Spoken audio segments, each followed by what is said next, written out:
నమస్కారం. ఆంధ్రప్రదేశ్లో ఒక చారిత్రాత్మకమైన ఘట్టం నిన్న విశాఖపట్నం భోగాపురం అంతర్జాతీయ విమానాశ్రయం ప్రారంభోత్సవం జరగడం అంగరంగ వైభవంగా.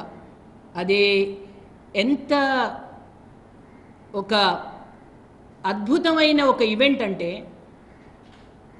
5,600 కోట్ల పెట్టుబడి, 2,703 ఎకరాలలో, 3,800 కిలోమీటర్ల రన్వే, 60 లక్షల మంది ప్రయాణికుల సామర్థ్యం.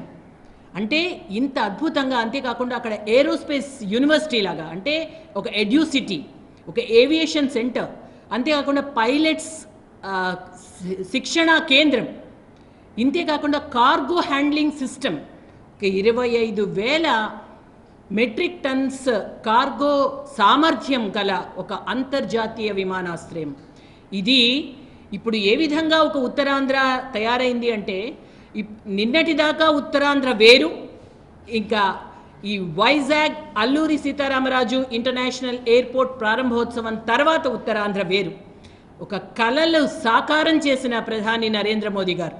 ఎందుకంటే ఆంధ్రప్రదేశ్ ప్రభుత్వం, ఎన్డీఏ గవర్నమెంట్ ఎంతో ప్రతిష్టాత్మకంగా ఈ యొక్క కార్యక్రమాన్ని చేపట్టింది. ఎప్పుడైతే మొదటిసారి ఈ కూటమి ప్రభుత్వం ఆంధ్రప్రదేశ్లో ఏర్పాటైందో అప్పుడే మొదటి దశలోనే ఇక్కడ ఒక అంతర్జాతీయ విమానాశ్రయం రావాలి ఉత్తరాంధ్ర ప్రజలకు, ఇది చాలా అవసరం. ఎందుకంటే మనకి రాష్ట్రం విడిపోయిన తర్వాత అన్నింటికీ కూడా మనకి హైదరాబాద్ శంషాబాద్ ఇంటర్నేషనల్ ఎయిర్పోర్టే తప్ప, లేకపోతే ఇటు బెంగళూరు అటు చెన్నైయో వెళ్లాల్సిన ఒక పరిస్థితి. ఇప్పుడు బైఫోర్కేట్ అయిన తర్వాత రాష్ట్రము మన ఆంధ్రప్రదేశ్కి ఒక ప్రతిష్టాత్మకంగా, ఇది ఒక చారిత్రాత్మకమైన ఒక మకుటాయమానమైన the jewel in the crown of Andhra Pradesh. తర్వాత అనివార్య కారణాల వల్ల ఒక 5 సంవత్సరాలు బాగా డిలే అయిపోయింది, ఎక్కడా కూడా దీనిపైన ముందుకు వెళ్ళని పరిస్థితి. కానీ ఇప్పుడు ఇది అవసరం. ఉత్తరాంధ్ర ప్రజల యొక్క కలలు సాకారం కావాలి అంటే, ఇక్కడ ఏ విధమైన అభివృద్ధి చేయాలి అన్నా ఇది రావాలి అని చిత్తశుద్ధితో ఆంధ్రప్రదేశ్ ప్రభుత్వం ఇది నిర్ణయం తీసుకుని 31 నెలలలో ఒక రికార్డ్ స్పీడ్ అన్నమాట ఇది. సో ఇది ఎక్కడా కూడా విని ఎరగని ఒక దిశలో వెళ్ళడం ఒక ఎత్తు అయితే, ఒక గిన్నిస్ రికార్డ్, ఆదివాసీలు 13,000 మంది ఆదివాసీలతో అది ధింసా నృత్యం చేస్తూ ప్రధాని నరేంద్ర మోదీ గారికి స్వాగతం పలకడం అన్నది, అసలు నరేంద్ర మోదీ గారు ట్వీట్ కూడా చేశారు దీని గురించి. అంటే ఒక విజనరీ నాయకుడుగా ఒక చంద్రబాబు నాయుడు గారు ఒక ఆలోచన విధానం ఏంటి అంటే 2 స్పృశించారు వారు. ఒకటి అత్యున్నతంగా ఒక ఆకాశాన్ని, అంటే ఒక విమానాలతో ఆకాశాన్ని స్పృశించడం ఏదైతే ఉందో, అదే విధంగా ఆదివాసీలతో ధింసా నృత్యంతో ఒక గిన్నిస్ రికార్డ్ క్రియేట్ చేయడం అన్నది. సో ఇంత ఒక అద్భుతమైన ఒక ప్రక్రియ.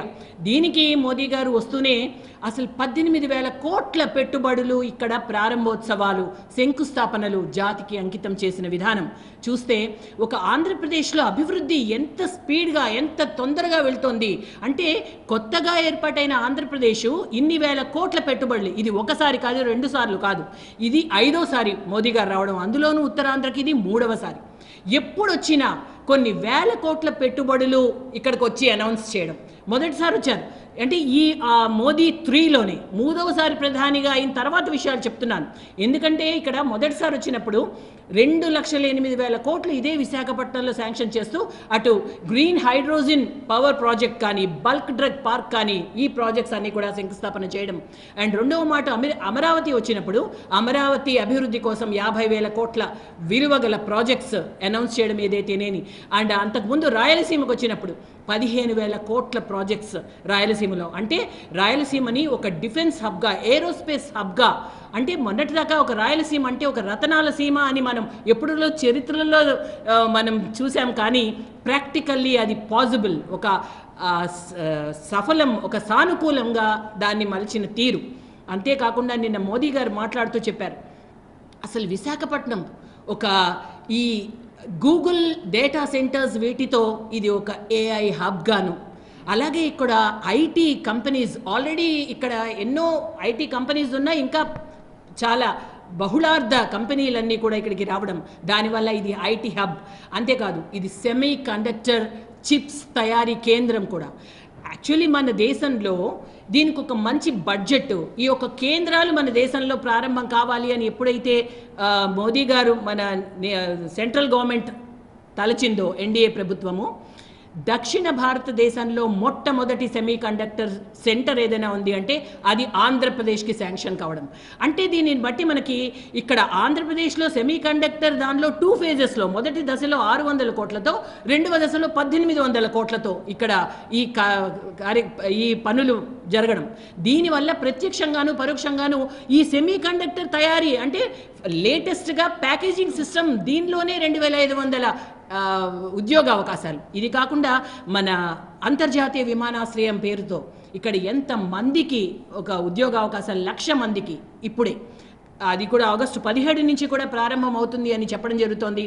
సో ఈ ఉత్తరాంధ్ర అటు IT hub, aviation hub, AI hub, manufacturing hub, ఈ సెమీ కండక్టర్స్ దానిలో, అండ్ ఇండస్ట్రియల్ హబ్, ఇదే కాకుండా pharma hub, bulk drug parks, ఇవన్నీ కూడా పెట్టడం వల్ల సో ఇన్ని విధాలతో ఆంధ్రప్రదేశ్లో ఉత్తరాంధ్ర వెంపు ఇంత అధిక దానిలో ఇటువంటి ఒక అభివృద్ధి జరుగుతుందో.